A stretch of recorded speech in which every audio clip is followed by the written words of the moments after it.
오늘 우리에게 주신 하나님의 말씀 사도행전 8장 4절에서 8절까지입니다. 하나님의 말씀입니다. 그 흩어진 자들이 두루 다니며 복음의 말씀을 전할세 빌립이 사마리아 성에 내려가 그리스도를 백성에게 전파하니 무리가 빌립의 말도 듣고 행하는 표적도 보고 한 마음으로 그가 하는 말을 따르더라. 많은 사람에게 붙었던 더러운 귀신들이 크게 소리 지르며 나가고 또 많은 중풍병자와 못 걷는 사람이 나으니 그 성에 큰 기쁨이 있더라. 아멘. 선교가 주는 가장 큰 유익은 우리의 삶의 자리를 객관적으로 명확하게 발견하게 하고 또 거기서 성령 하나님께서 우리를 도와주시는 은혜로 우리를 세워갈 수 있는 은혜가 선교가 주는 은혜가 아닌가 싶습니다. 또 선교는요, 우리로 하여금 뒤로 돌아가게 해요.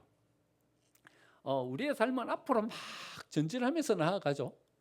돌진하면서 앞을 향해서 나아가는데요. 선교는 우리를 멈추어 서게 해요.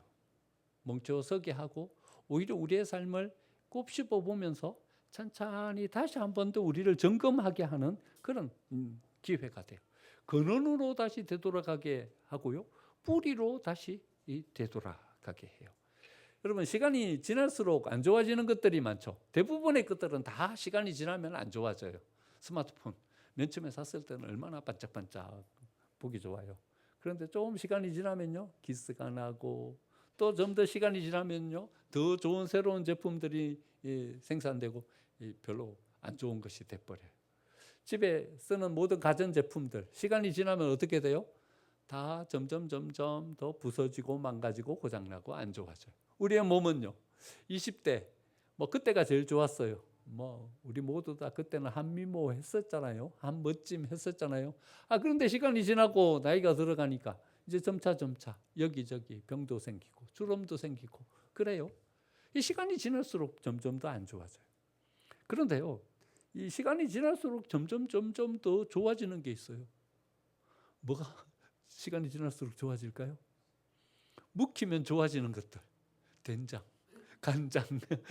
시간이 지날수록 더 맛있어지고 더 좋아져요. 저는요, 9년 된 된장을 먹고 간장을 먹어요. 어머니가요, 이렇게 간장을요 오래 묵긴 하는데 완전 새카만 검정색.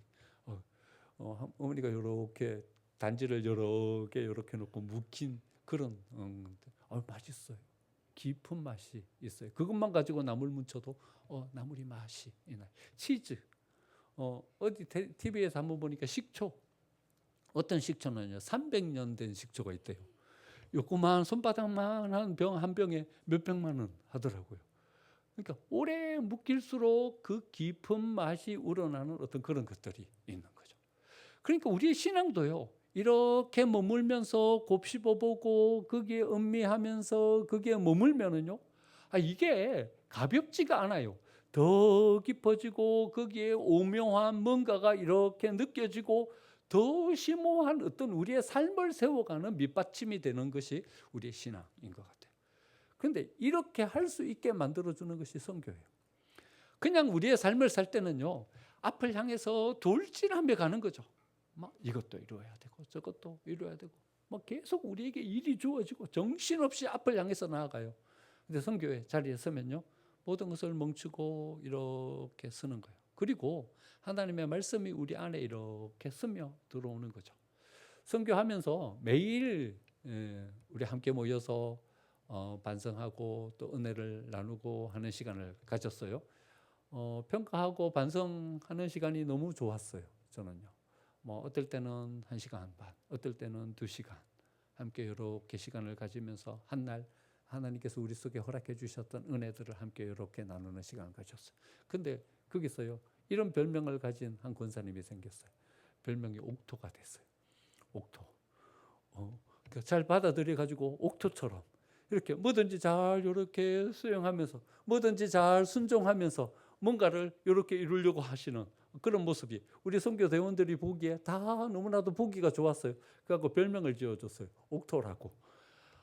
이렇게 스며들게 하고 받아들이고 우리 속에서 그걸 이렇게 붙잡고 서게 하는 시간이 이 시간인 거죠. 선교 현장에 나아가서 선교를 이룬 분들도 그런 시간을 가졌고요. 뒤에서 함께 기도해 주시면서 이 선교에 참여하는 우리 모든 성도들도 수개월 동안 우리가 선교를 향해서 나아가면서 이런 시간을 가졌습니다. 교회는 엄청난 속도로 발전해 가고 있습니다. 앞을 향해서 발전해 갑니다. 시스템은요 최첨단화 되었습니다. 교회의 조직과 행정은요 웬만한 기업들보다도 훨씬 더 나은 행정 시스템을 가지고 교회들이 세워져 있습니다. 그런데 교회의 현주소를 바라보면요 하나님으로부터 점점 멀어져 가고 있는 그런 모습을 봅니다. 세상으로는요 점점 더 가까워져 가고 있는 그런 모습을 봅니다. 그래서 교회가요 다시 되돌아가야 돼요. 앞을 향해서 나아가는 것이 발전이 아니라 오히려 되돌아가는 것이 우리에게 더 중요한 그런 시점에 우리 교회가 세워져 있는 것 같아요. 여러분 어디로 되돌아가야 돼요? 어디로 되돌아가야 되냐 하면 사람들이 흔히 이렇게 이야기해요. 초대교회로 되돌아가야 된다. 맨 처음 교회가 세워졌을 때 그때의 원형, 그때의 모습으로 되돌아가야 된다. 처음으로 되돌아가면 우리가 어떤 마음으로 출발했는지, 어떤 마음으로 시작했는지를 우리가 알 수 있으니까 그때로 되돌아가야 된다. 이래 이야기해요. 그러면 초대교회, 어떤 모습이 초대교회예요? 우리는 흔히 이런 모습이 초대교회다 이렇게 이야기해요. 사도행전 2장 43절, 47절 기사와 표적이 일어나는 교회, 모든 물건을 서로 통용하는 교회, 성도가 한 마음과 한 뜻이 되는 교회. 이런 교회가 교회의 이상이다 이래 생각하면서요 이 교회로 우리가 되돌아가야 된다. 그래서 초대교회로 되돌아가는 교회 하면요 이 성경 본문을 들고 나오죠. 또 4장 32절 37절 이것도 초대교회의 모습을 단편적으로 보여주고 있어요. 모든 성도들이 한 마음 한 뜻이 되었어요. 하나님께서 권능을 주셔가지고요 그 권능으로 은혜가 넘치는 교회가 되었어요. 행복한 교회의 모습을 이루게 된 거죠.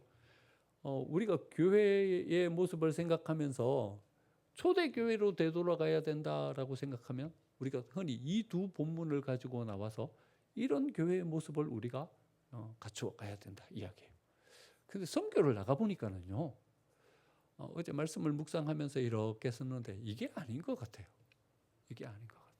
만약에 이것뿐이라면 우리는 초대교회 가운데 더 중요하고 더 소중한 한 부분을 잃어버리는 것이다. 이 마음을 가지고 오늘 본문 말씀을 보게 되는 거예요. 행복하고 모든 사람들이 넉넉하고 풍요를 누리고 기쁨을 누리는 교회 소중하죠. 이런 교회의 모습 우리에게 필요하죠. 있어야 하죠. 그런데 이것이 초대교회의 모습의 전부예요? 아니에요. 초대교회가 가지는 더 소중하고 우리가 붙잡아야 될 더 중요한 부분들이 있는 거예요. 우리의 중심은 퇴색되지 않고 뭔가를 끝까지 세워갈 수 있는 이것이 바로 선교회의 영성이고요. 전쟁터를 경험한 사람들의 어떤 영성인 거죠. 여러분 전쟁터에서 전쟁을 경험한 사람과 경험하지 않은 사람은요 하늘과 땅 차이예요. 전쟁의 경험이 있는 사람들과 전쟁을 연습만 한 사람은요 질적으로 차이가 나는 거죠. 우리나라에서도요 여러분 베트남 전쟁이 있었잖아요. 베트남 전쟁에 참전하고 오신 분들은요 그냥 성진이 보장됐어요. 장교들은요 대부분 대령 장군까지 다 됐죠. 지휘관까지 다 됐죠. 보장이 됐어요. 왜 보장이 됐냐 하면 보장해 준 것이 아니라 이런 사람이 어디 있어요. 전쟁을 경험해 봤는데 가서 총을 쏘고 지휘관이 앞에서 나가서 자기 부대를 이끌면서 전쟁을 경험해 봤는데요. 연습만 한 사람이랑 어째 비교가 되겠어요? 이건 비교가 되지 않는 거예요. 그래서 선교가 필요한 거예요. 우리는 모두 다 그 실전, 그 경험, 현장으로 나아가 봐야 되는 거예요. 아니 뒤에서 기도하시는 분들이 그렇지 않다는 얘기가 아니라 뒤에서 기도하시는 분들도 이런 어떤 영적인 민감성을 가지고 함께 기도하면서 거기 가는 거죠. 지금 이 사역이 거기서 이루어지고 있으니까 여기서 내가 기도하는 이 기도가 거기에서 어떤 하나님의 은혜의 역사로 이루어질지를 기대하면서 똑같은 마음을 가지고 기도하는 거죠. 제가 어저께 토요일 다녀와 가지고 몇 분에게 전화를 했는데 다들 그래 말씀하시더라고요. 같이 기도했다고. 제가 가면서 이 선교 책자 다 드리고 갔거든요. 시간 일정표 보면서 함께 기도했다고. 뒤에서 기도해 주시는 그 기도가 없었으면 어째 선교를 이래 이룰 수 있었겠어요? 그러니까요, 힘을 합하고 마음을 합하여서 전쟁터와 같은 이런 현장 속에서 우리가 그 일들을 이루어가고 거기 속에서 뭔가를 세워가는 이 경험과 이 신앙의 체험이 우리의 신앙을 만들어가는 거죠. 우리가 뭘 붙잡고 뭘 우리의 중심 가운데 세우고 하나님의 교회를 세우고 우리의 신앙을 세워가야 할지를 우리가 거기서 알고 우리가 발견하게 되는 거죠.